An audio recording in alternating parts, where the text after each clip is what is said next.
Bang! Needs knives. I'm Jared. My lovely wife Kara is at work, and this is the Mkm Mikro 1, the Maniago knife maker Mikro 1. Now there is the Mikro 2, which comes in a sheepsfoot blade, and both options come in different versions. You can hit different colors of micarta.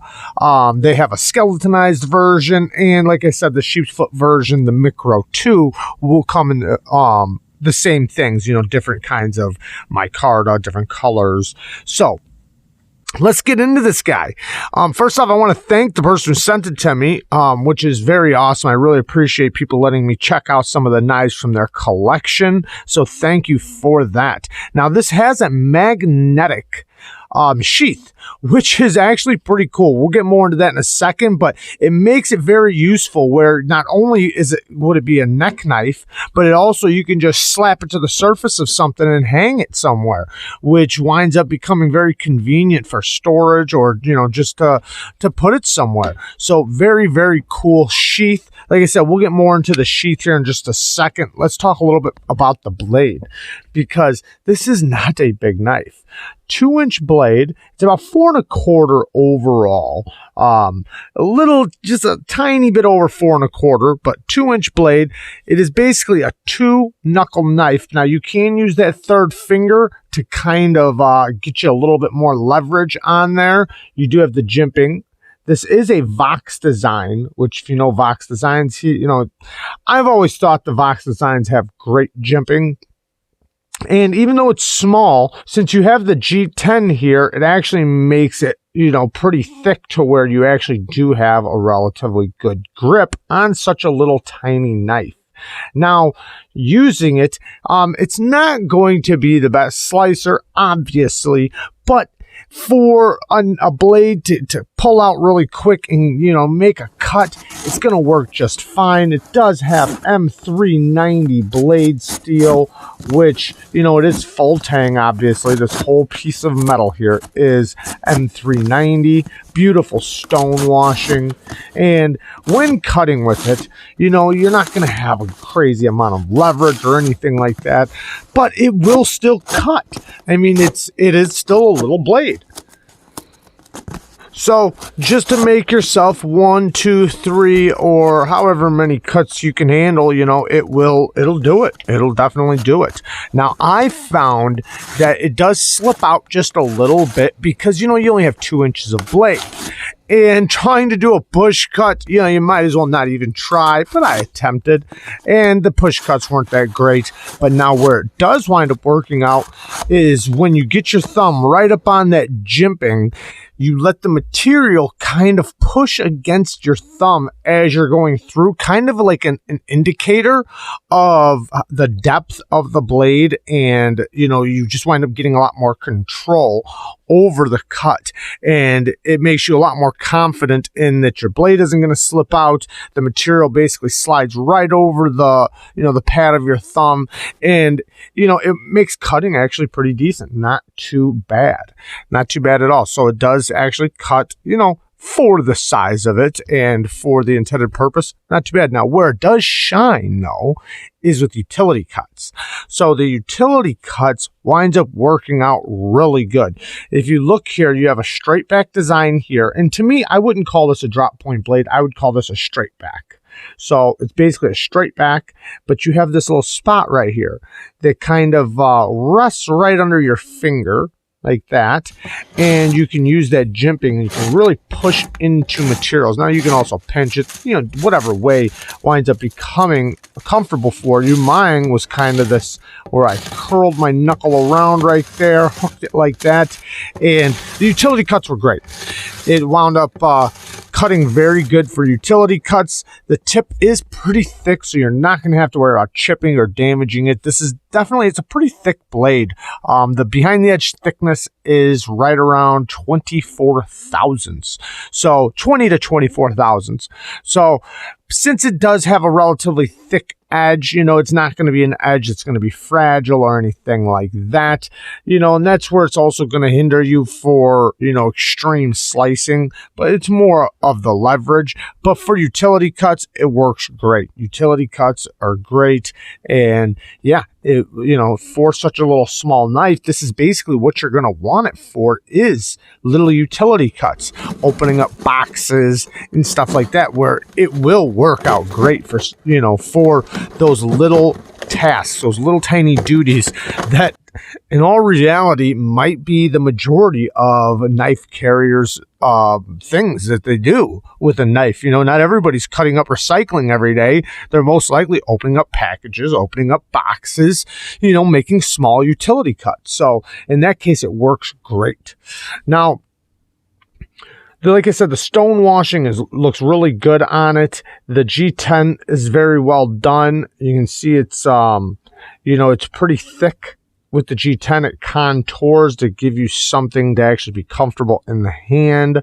You do have the lanyard hole, so you can, you know, put a lanyard there if you wanted to get a little bit more length out of it, which actually might not be a bad idea in this case, because then you can have something to hang on to right there. And you do have the blue titanium pivot collar, which looks really good. You know, it kind of makes it pop.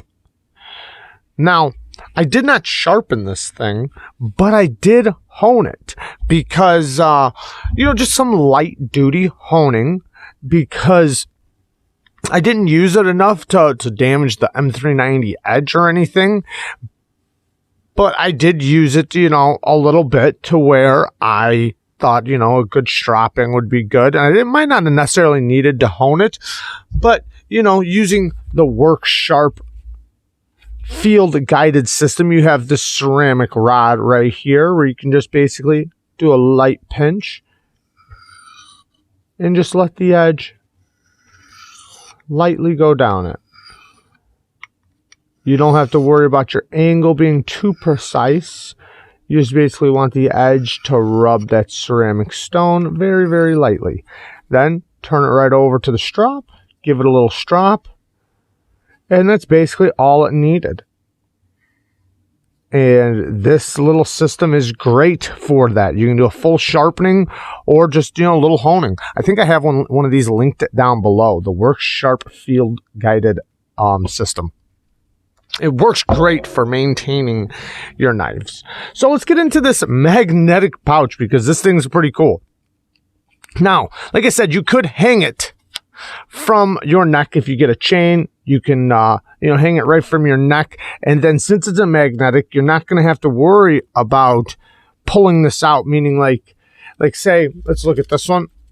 So this one, what stops it from coming out, this is the Sea Snake, the Artisan Sea Snake by Mike Emler, a nice little fixed blade. Now, the tension is what keeps this locked in. In this case, it's a magnet. So, it's a twofold. So, one, you have this flap that's magnetic, but you can bypass that by just pulling and, you know, popping it out. Now, you do have the magnet there, so you can also fold it back and lock it in. Now, also, while it's in there, you see that? How it sucked it in? Because it's magnetic. So you don't really have to worry about it falling out at all, because you do have the magnet there. Now, obviously, it doesn't take too much strength to pull it out, but that magnet makes it to where, you know, it's probably not going to go anywhere. Now, another thing, besides it actually holding the blade in, you know, it also works as the buckle. So you can easily, you know, get it shut pretty quick. You can pop it, you know, fold this back and leave it open if you want to. You can use it to hang to something just by slapping it against some type of metal surface. You know, there's just so many options with this, but I like that you can have it buckled and unbuckled very quick if you wanted to get to it nice and fast from your neck. If it's hanging from your neck, it's not going to take too much stress or too much pull tension to get it out. Now, The leather also, with leather sheaths, you don't want to leave your blade in there, especially if they're moist. If you get them wet or anything like that, you don't want to put them back in the sheath. You want to let them dry off, and you don't want to store them in the leather. But in this case, it is M390, which has really good corrosion resistance. So, it's most likely never going to give you any issues, but just be cognitive of that. Make sure your blades are dry before you put them in leather sheets, and you don't always want to store them for too long. Make sure they're, you keep up with them. Like I said, this one's most likely never going to give you any issues because of the corrosion resistance, but, it's still steel. So, some negatives. One negative is that this is very thick. It's about 25 thousandths behind the edge, 25 thousandths behind the edge. It's got a thick blade stock. Yeah, that helps you with the grip, but, it doesn't help with cutting. And this being such a little tiny knife, it'd be nice if it had better geometry, especially being M390. Being M390, they should be able to thin this out. And yes, it is a full flat grind, so it does benefit it a little bit, but it would have been nice having a more slicier edge, especially since it's so tiny. You're not going to have a ton of leverage. Next thing is this choil area, the plunge grind and choil. You see how it's blunted right there? I don't see it ever really being an issue, even, if your finger's all wrapped up in there. I just don't like that. I'd rather be able just to sharpen all the way back to it, because the more you sharpen this, the more lower this is going to hang. The farther up the edge is going to go, this is just always going to stay right there, and then the edge eventually is just going to keep going up and up and up and up while this just hangs down. Now, maybe that might be a benefit to you. You might like that. The plunge grind, it's basically the plunge grind, and you could technically sharpen it, but if you did, it would create a big smile right there. So it would look probably pretty ugly if you did. But all in all, that's really the only negatives I have for the knife. Now with the sheath, one thing that could have improved it just a little bit is maybe like some double stitching. That would be nice. Other than that, the sheath is pretty good quality. But, double stitching always is, stronger and a little bit better quality when, you're doing leather. But really, it's not that big of a deal. It's a small leather sheath. It's going to be just fine. But the stone washing is really nice on here. I love the stone wash and the good quality G10. Nice big hardware. You could always take these off, the G10, and wrap it yourself with a lanyard, or just leave it skeletonized, or even make your own little scale. This would be a very cool project for anybody to make their own scale. So out of whatever material you feel fit or you want to use. So let's do a couple quick size comparisons really quick of this little tiny guy. Sorry for the focus. Hopefully we can get that worked out here pretty soon.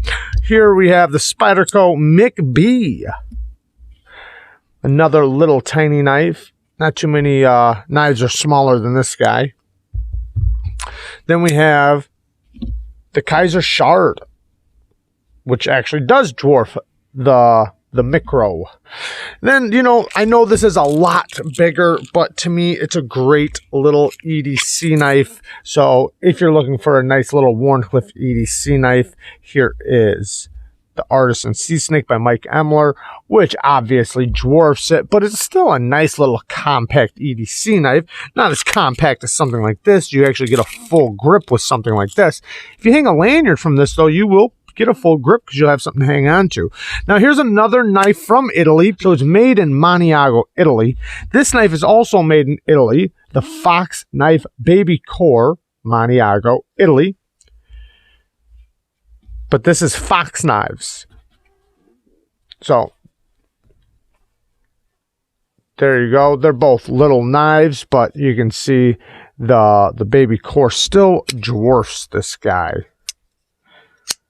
This knife's also an M390. Review coming soon. So awesome little knife. And if you are looking to pick one of these up, you can find them at Blade HQ. You can probably find them in a few different places, probably Knife Center. So there you guys go. Thanks for watching. Peace.